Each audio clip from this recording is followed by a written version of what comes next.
kinontak ako ng isang staff ni Senrisa na si Fiona upang makipag-meet sa akin through video call. Sa pag-meeting namin kay Attorney J. Becama, Chief of Staff ni Sen. Nontiveros, pinagawa ako ng affidavit tungkol sa mga gawain ko sa loob ng kingdom, mga transaction at operation na kinasangkutan ko. Ang isinulat ko doon ay pawang mga personal kong experience lamang at wala akong binanggit na pananakit, sexual abuse o human trafficking sa aking salaysay. Si Michael Maurilio alias Rene. Hindi po ako pinilit na magsalita ng katotohanan. Kusang loob ko pong inilalahad ang mga nagawa kong kasalanan at mga plano laban kay Pastor Apollo C. Kibuloy at sa Kingdom Ministry. Ako po yung witness, kinuwang witness ni Senrisa Ontiveros na nakatakip yung muka. Pero ngayon, hindi na sapagkat nagsasabi na ako ng totoo. Binayaran po ako ni Senrisa Ontiveros para mag-testify laban kay PRRD, VP Sara at kay Pastor Apollo C. Kibuloy. Lahat ng sinabi ko at kasama ko doon na nag-witness sa Senado ay ginawa lamang ni Senrisa upang papagsakin si Pastor at ang buong kingdom at kunin ang kanilang mga ari-arian. Ngayon po ay hinahanap at tinatakot ako ni Senrisa. Ako po ay dating full-time worker ng Kingdom of Jesus Christ na pinamumunuan ni Pastor Apollo Kibuloy. Na-convert ako noong 2015 at naging full-time noong 2019 kung saan na-assign po ako sa Glory Mountain sa Davao City. Lumabas po ako ng 2021 ngunit nagpaalam po ako ng maayos at pinayagan naman ako ng Kingdom dahil may balak po akong bumalik pagkatapos ng ilang taon.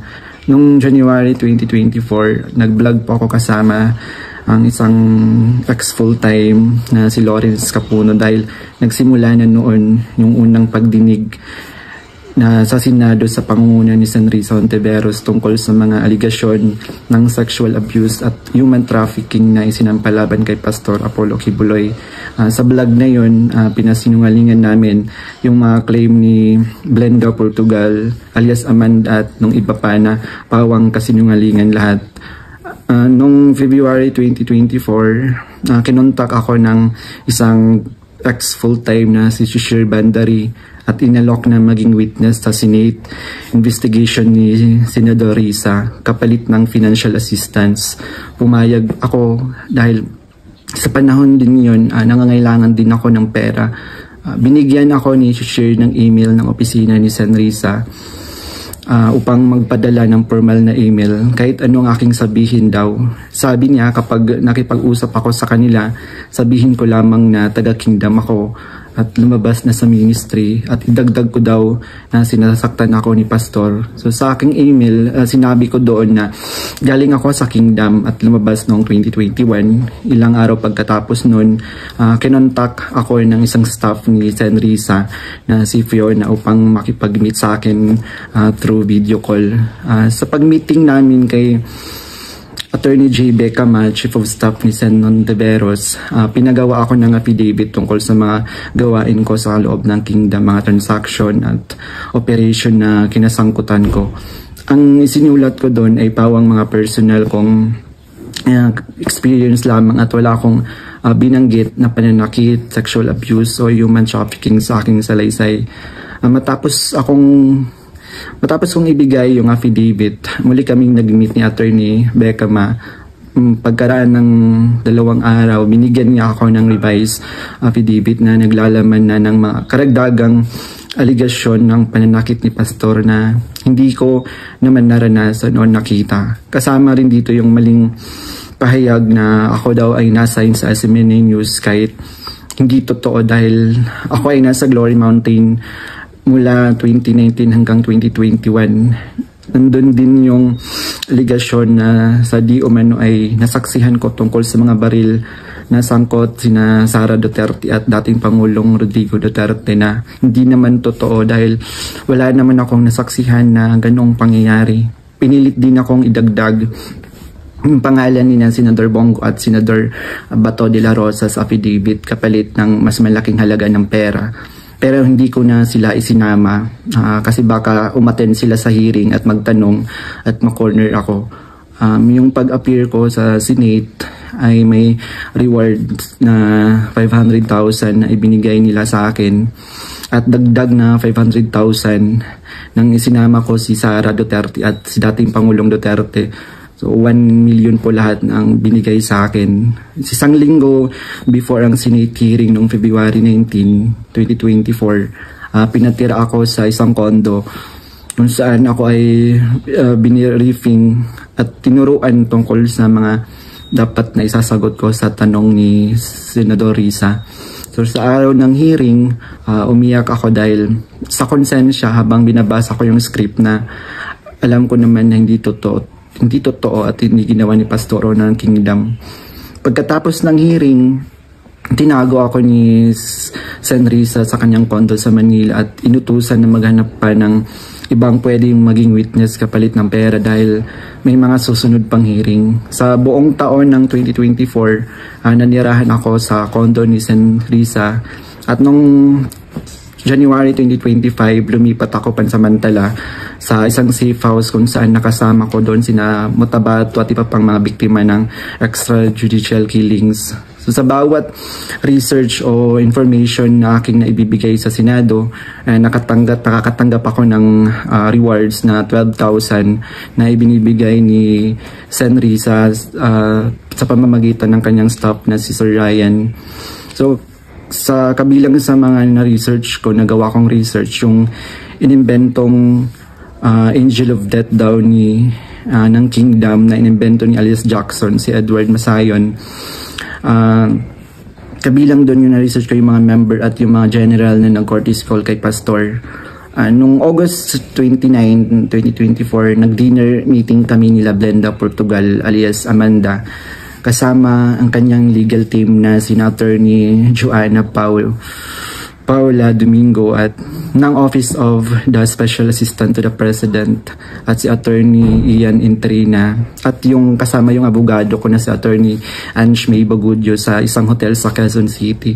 Pinagplano nila kung paano idiin ang kaso ni Pastor at ininggan niyo akong mag-file ng kaso. Sabi ni Attorney Domingo na mas maganda mag-focus kami sa human trafficking dahil nahina ang kaso sa sexual abuse. Sabi pa ni Attorney Domingo na matalik siya na kaibigan ni Attorney Pearl Angelica Canada na dating abogado ng Kingdom at dating namuno sa Jose Maria College. Ayon sabi ni Attorney Domingo, sabi sa kanya ni Pearl na umalis na sila sa Kingdom at alagaan mo daw si Amanda at siya na ang humawak ng kaso laban kay Pastor. Kasamang kanyang kapatid na si Attorney Lady Jade Canada at si Shishir Bandari sa US na nabanggit ko na kumontak sa akin upang siraan si Pastor. Dagdag pa ni Attorney Domingo na gumagamit sila ng private jet mula kay Secretary Antonio Lagdameo papuntang Davao para sa kaso ni alias Amanda dahil sabi ni Attorney Domingo ito ay para sa seguridad nila sapagkat may natatanggap daw silang security threat.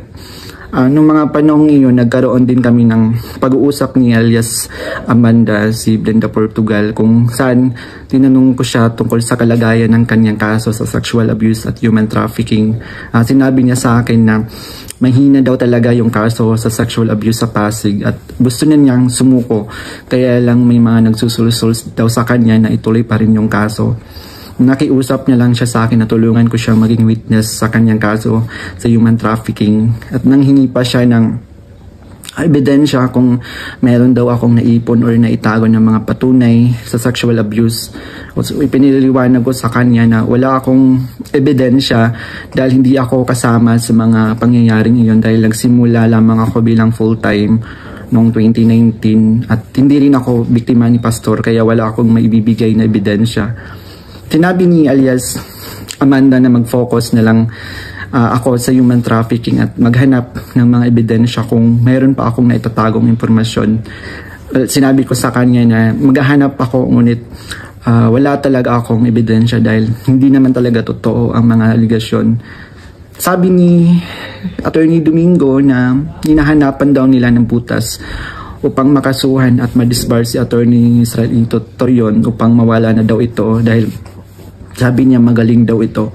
So sa panahon ng KOG Sage sa Davao City noong August 24 hanggang September 8, 2024. Everyday kaming nagmi-meeting kasama yung mga staff ni Senrisa, yung PNP, CIDG, nandun yung US Embassy, yung NBI, ang Department of Justice, at yung mga tumiwalag sa Kingdom mula sa Amerika na sina Ann Lagerder at Arlene Stone. Pinag-uusapan ang plano kung paano ma-extradite o ma-extraordinary rendition si Pastor sa US at paano pabagsakin ng Kingdom.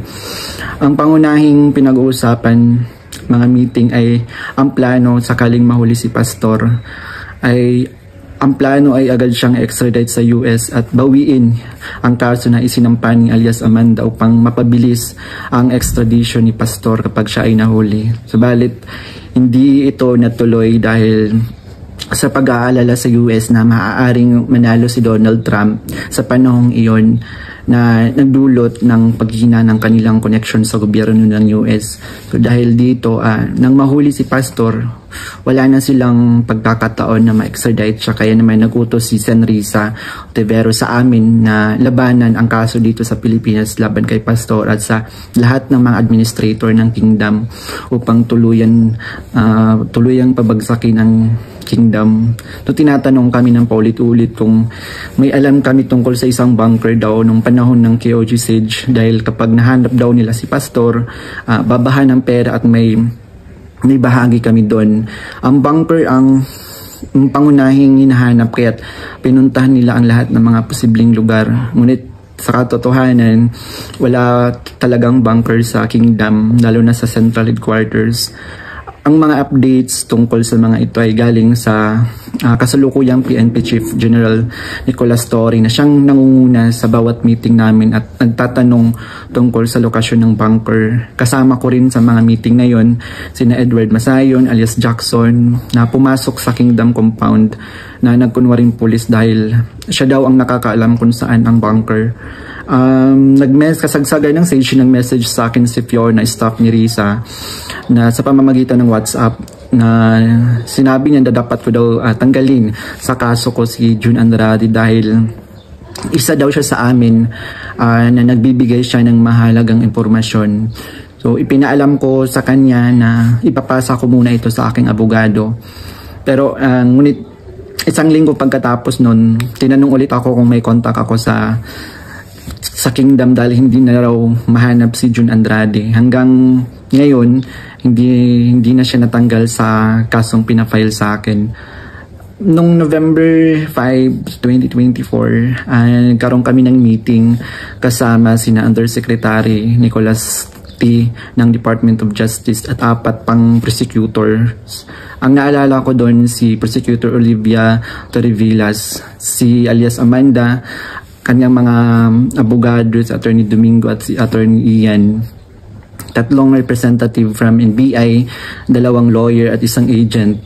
Ang sabi ni Yusek sa amin, bawat isa sa amin na nag-witness sa Senate investigation na ginawa ni Risa ay may naka-assign na mga administrator ng Kingdom na kakasuhan namin. Mayroon ang reward na 1 million pesos kung magfa-file kami ng kaso laban sa kanila upang tuluyan na daw masira at mawala ang Kingdom at makuha na nila yung mga ari-arian ni Pastor at ng Kingdom.